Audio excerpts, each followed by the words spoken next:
Hi. What I'm about to read to you sounds really. It's either really poorly translated from the Quran or Muhammad was nuts. Take your pick. What I'm about to read to you sounds like the sun and moon are the parents of us, and that they are seafaring, and if Allah wanted, He could drown them. I'll read you. This is this is a surah. That's the Quran, 36, verse 38. The Yusuf Ali version says this: "And the sun runs his course for a period determined for him. That is the decree of Him." That's Allah, the exalted in might, the all-knowing. Pickle says, version of the Quran says, "And the sun runneth on into a resting place." Resting place, yeah. That is it runs on to a resting place for him. That is the measure of the mighty, the wise. And the sun runs on to a term appointed for him.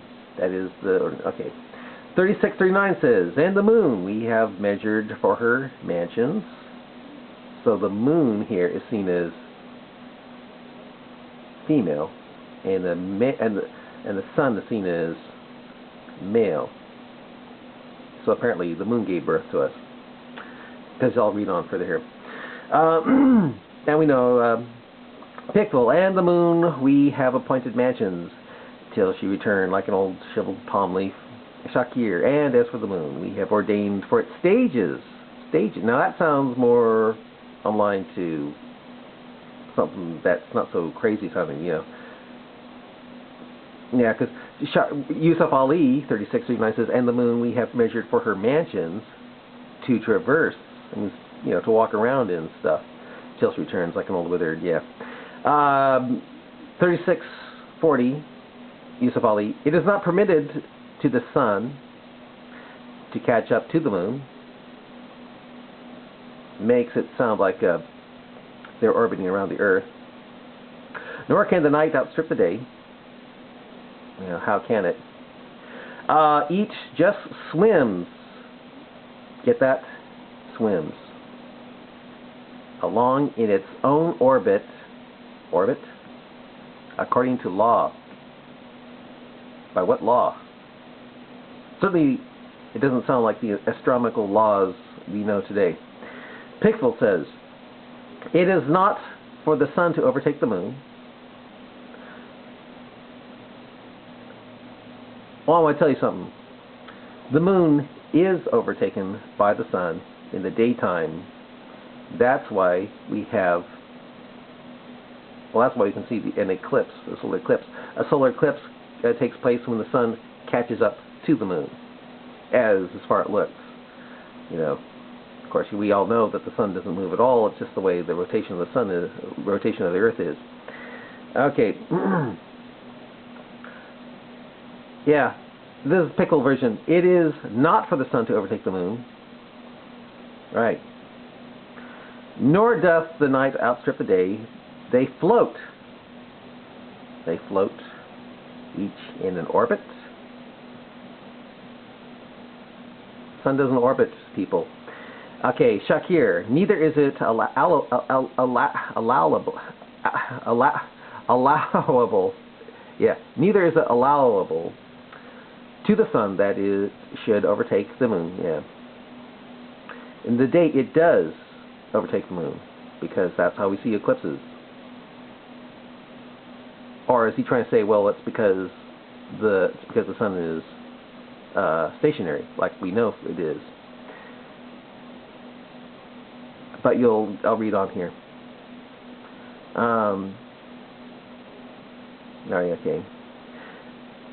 Okay, this is 36:41.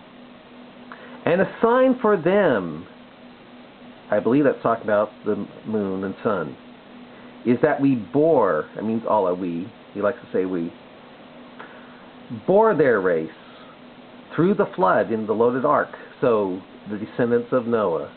So Noah, in other words, those who produced Noah, are the... I'll read this again here. Yusuf Ali, 36, verse 41. "And a sign for them is that we bore their race through the flood in the loaded ark. It sounds like, when you read that, it sounds like, to me, could be wrong here, but it sounds like we are the offspring of the moon, the female moon, and the male sun. Pictal. And a token unto them is that we bear their offspring in the laden ship. There again, that's okay. Now Shakir says, and a sign to them, that's, I think this is talking to the moon and sun, is that we, Allah, bear their offspring in the laden ship. It really sounds like we are the descendants of the sun and moon here, the way it's written here. 36:41 says, Yusuf Ali, and we have created for them, the moon and sun, and if it's not the moon and sun, if you're Muslims, you're watching this, if it's not the moon and sun, tell us what it is here. And we have created for them similar vessels on which they ride. Sounds like the sun and moon ride in boats. Pictal. And have created for them, again, sun and moon, sounds like, of the like thereof wherein they ride. Sun and moon ride in boats, arks. And we have created for them the like of it, what they will ride on. Sun and moon ride in boats? Really? If this is true, if this is what Muhammad meant, that the sun and moon ride in boats, that's one big, huge ouch for Islam, if you ask me. 36:41, Yusuf Ali. If it were our, that's Allah, he likes to say our, I guess he's Legion or something.